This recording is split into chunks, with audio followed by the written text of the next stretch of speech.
Hi, it's Christina with the Sisyphean Journal. I'm going to be reacting to... Let me turn on some more light. There we go. You actually see my face. We're looking at another interview done by Triggernometry. They had already interviewed Dr. Callum Miller, who his experience as a physician led him to reject abortion as an acceptable or even compassionate way to deal with women who are pregnant and troubled about being pregnant. So what we're going to do here is now they have Dr. Anne Furedi, former CEO of British Pregnancy Advisory Service, the UK's largest independent abortion provider, and author of The Moral Case for Abortion. First of all, why do they call it Pregnancy Advisory Service? You know that all they're going to discuss when you walk in there is what kind of abortion are we going to perform. They're not going to be, oh, hyperemesis gravidarum, you're throwing your guts out. You know, we got Dr. Milton down the street who he does some really good treatments with that. They're going to be like, well, that sucks. Slurp. Bye, Junior. Because, you know, if you don't expect the local car dealership to sit down and talk to you about whether buying a car is really the best thing at this point in your life. You go to a car dealership, you expect that they're going to try to sell you a car. You go to an abortion clinic, they are going to try to sell you an abortion, and they are going to justify it to you and to themselves. But let's go ahead and listen to her and see what she has to say. So the first section is bodily rights versus human life. Callum's main argument from memory was essentially that our job as people is to protect the most vulnerable people in society, and unborn children are that. That is a life, and taking it is immoral and wrong. What say you to that? Well, funnily enough, there are a lot of areas that Callum and I would agree on. And I do think that abortion is taking a life of sorts. But the one thing that I think is profoundly immoral is forcing a woman to carry a pregnancy and have a child when she really does not want to do that. Okay. She and I would agree that forcing a woman to be pregnant is wrong. That means rape is wrong, statutory rape is wrong, telling her you've had a vasectomy when you haven't, so that you are dramatically increasing the odds that she gets pregnant, and you haven't told her that. That's wrong. But there's a difference when her actions have already created this baby. To me, the idea that, you know, well, the baby's in her body, she should have a right to say, let's kill it. Because abortion is not just let's end the pregnancy, it's let's end the pregnancy with a dead embryo or fetus rather than with a live baby. She's deciding that this entity should be killed because she doesn't want that entity to be where it is. But where it is where she put it. To me, to say that, you know, she had sex but she doesn't want that baby in her body, so she should be allowed to have it removed by lethal means, makes as much sense as saying that the kidnapper has a right to kill his victim because he's tired of her being in the trunk of his car. Well, he put her there. If you don't want her in the trunk of your car, you drive up in front of the hospital, drop her off, and you leave. You don't shoot her. You know, you don't kill somebody for the crime of being where you put them. And if she had sex voluntarily, she's the one that put that embryo there. And to say that she did not consent to pregnancy just because she consented to sex is like saying that you didn't consent to being obese just because you consent to eating nothing but Dunkin' Donuts day in and day out and sitting on the couch. You know that if you sit on the couch and eat Dunkin' Donuts day in and day out and don't exercise, you're going to get fat. Yes, you are consenting to obesity if you do that because you know that's the predictable result. You know, that's like saying that, you know, just because I'm driving drunk doesn't mean I consented to hit that minivan and kill a family of 4. You knew when you got in that minivan and started driving drunk that you might hit that minivan and kill that family of 4. You're responsible for what happened when you made that decision. You might have not have chosen to cross the median and have a head-on collision with that minivan, but you made the decision to create the circumstances by which that happened. So yes, you did create this situation. So that is something that the hardcore pro-choice movement seems to completely lose sight of, is the fact that the woman created the situation that she's in, and she's asking somebody else to pay with their life because she does not want to be in that situation. And I also think it's profoundly immoral to force a woman to have an abortion if she...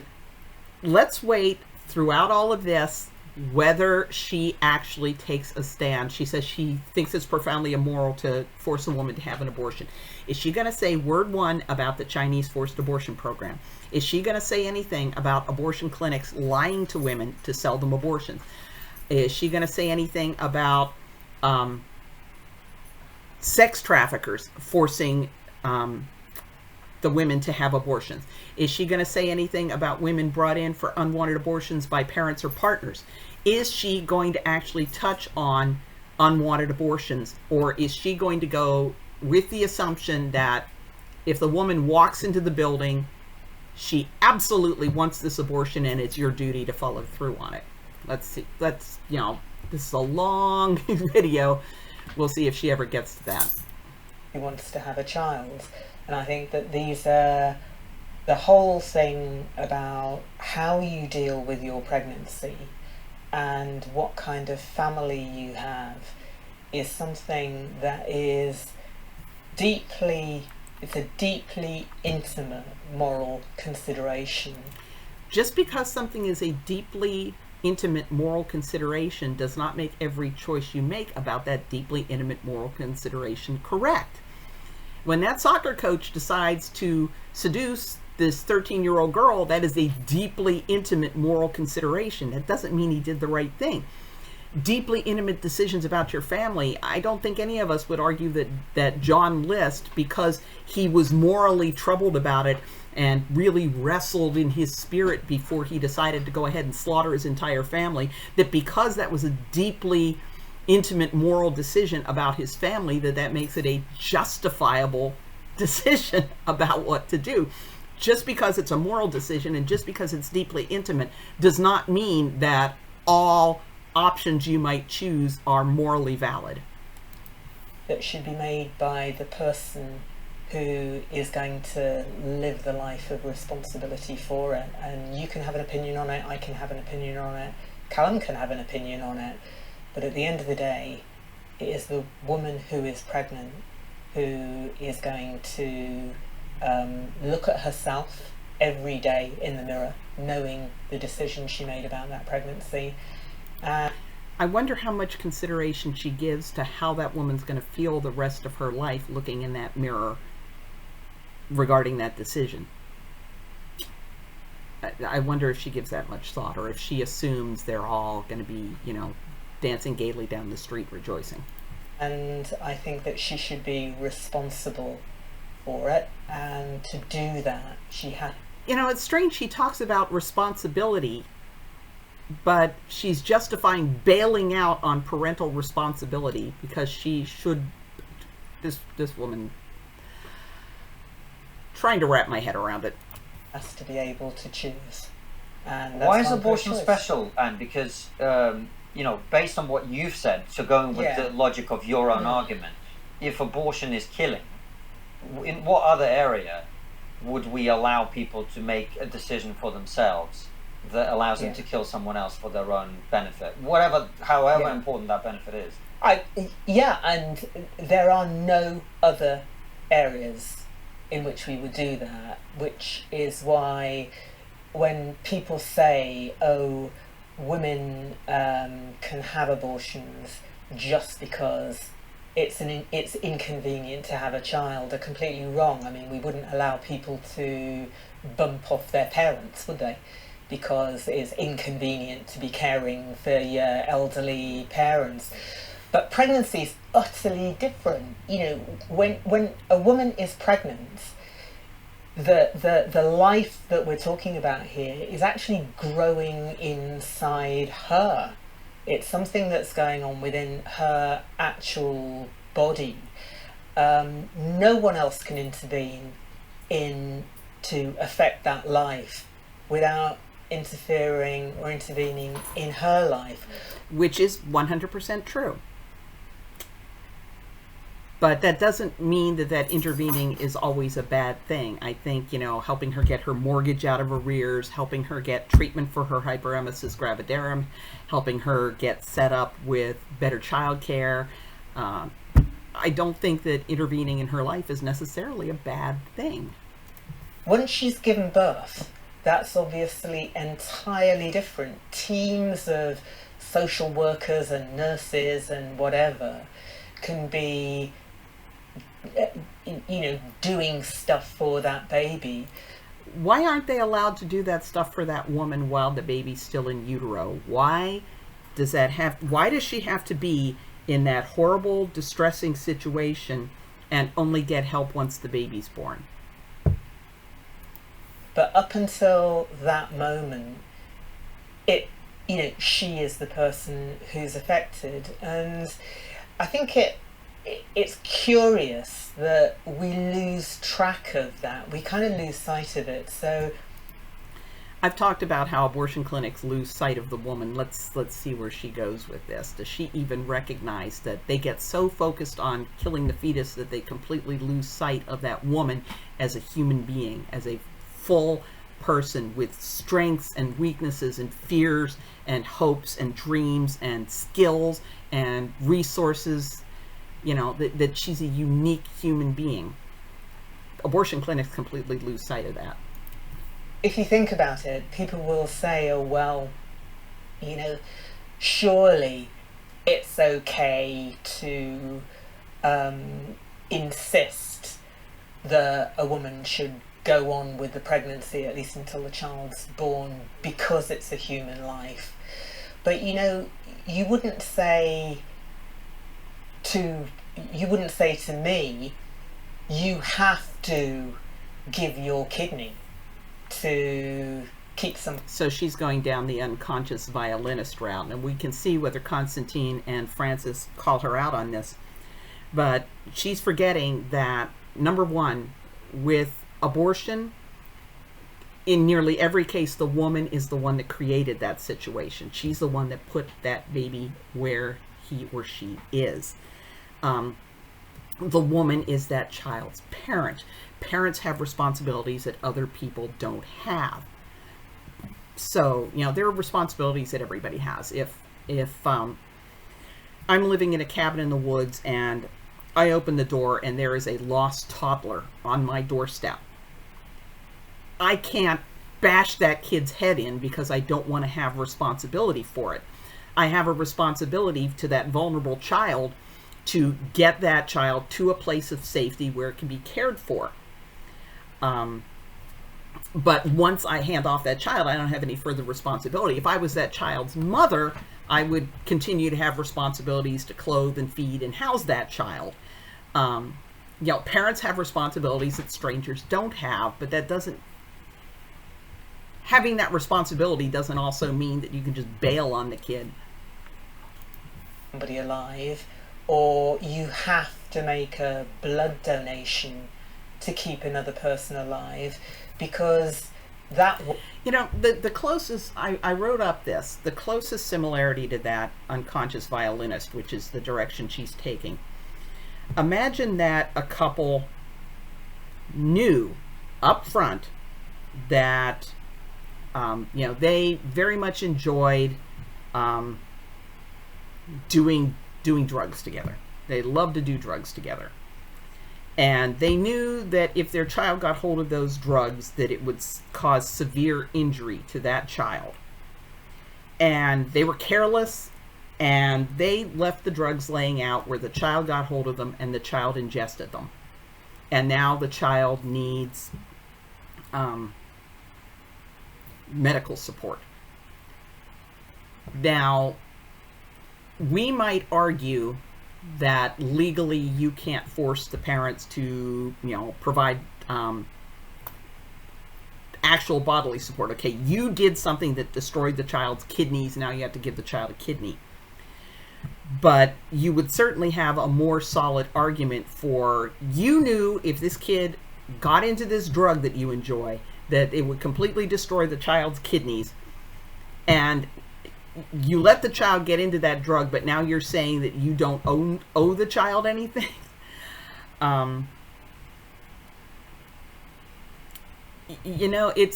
It's completely divorced from the situation. It's divorced from the fact that the parents put the child in that situation. It's divorced from the fact that parents have responsibility that non-parents don't have. And it's also ignoring the fact that this is temporary.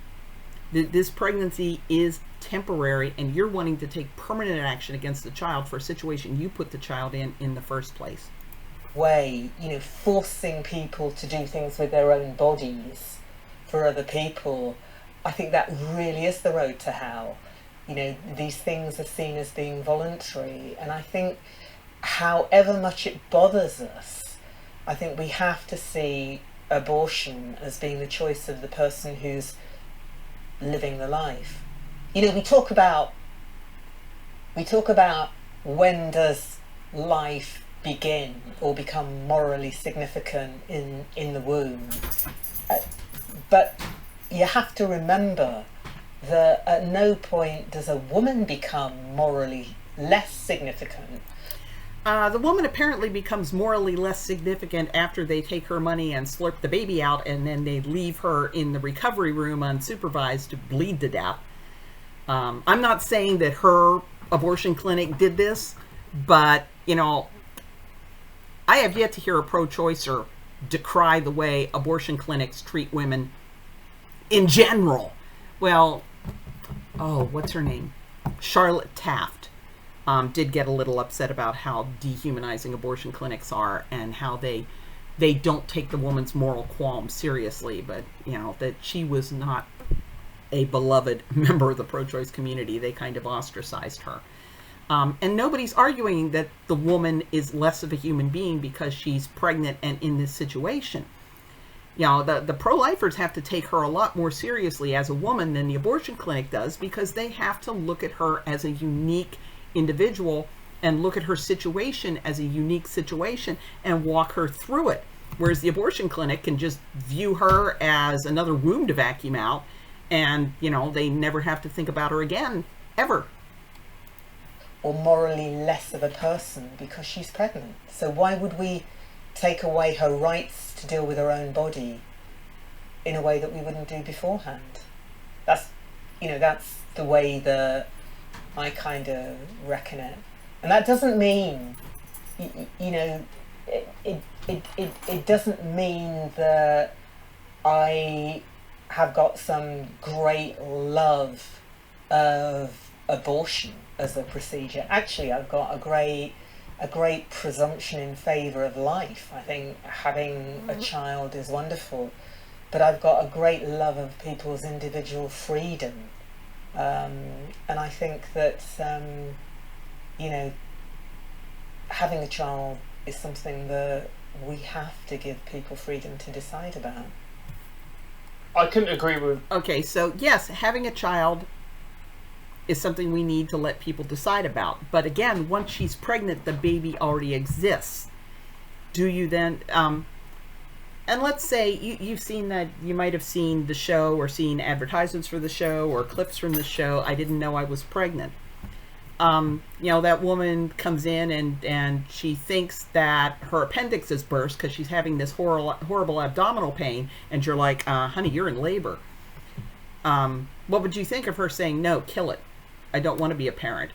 Or she didn't know she was pregnant, and she has that baby alone in the bathroom at home. Should she be allowed to strangle it because she didn't choose to be a parent? With you more on the liberty about your own body, and just touching back on COVID, that argument became deeply unfashionable when we were talking about mandatory vaccinations. Well, it is something that is deeply unfashionable. In fact, but it's particularly unfashionable when it comes to this, because it amazes me that you have organisations like the Alliance for Democracy and Freedom and so on. I'm going to look up Alliance for Democracy and Freedom and see who they are.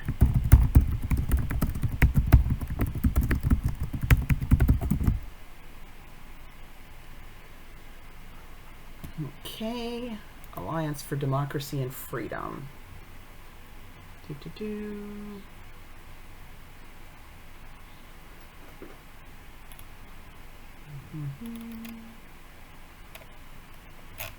So,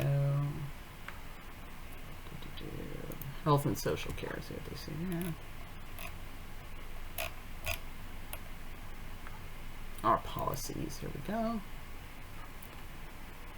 Budget, agricultural, elderly care. So, standards of care for elder care.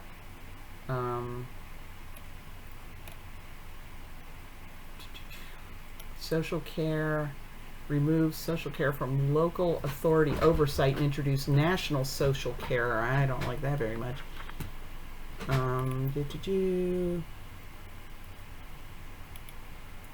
Pensions, welfare and family, law and order, small business, child welfare and relationship breakdown. I'm not specifically seeing abortion in here. Let's do a search. Abortion.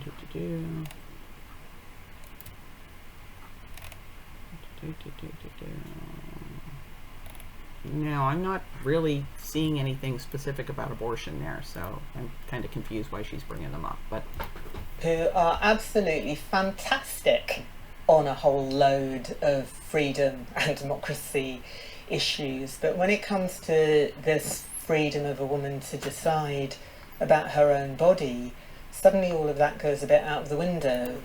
Okay, and this is something, and maybe pro-choice listeners can explain this to me. Why do they not get that that for the pro-lifer, it's not about the woman making choices about her own body. It's about making that choice for that baby. You can decide to have breast augmentation. You can decide to get your tubes tied. You're in an accident, your foot gets crushed. That should be between you and the doctor about whether you try to salvage the foot or have an amputation. What kind of cancer treatment do you want? Would you rather just have palliative care? All these choices that nobody's got a problem with the woman making the choices about her own body. And she seems to be stuck with the idea that it's because it's the woman's body that we oppose it. And I have yet to understand why so many pro-choicers can't understand that it's not about what she does with her body. It's about the fact that there's another person involved. And we're not saying what color to paint your toenails, whether to get a tattoo, whether to get breast reduction, liposuction, how many Twinkies you want to eat. It's, when you got this other human being, you have a responsibility not to kill that human being.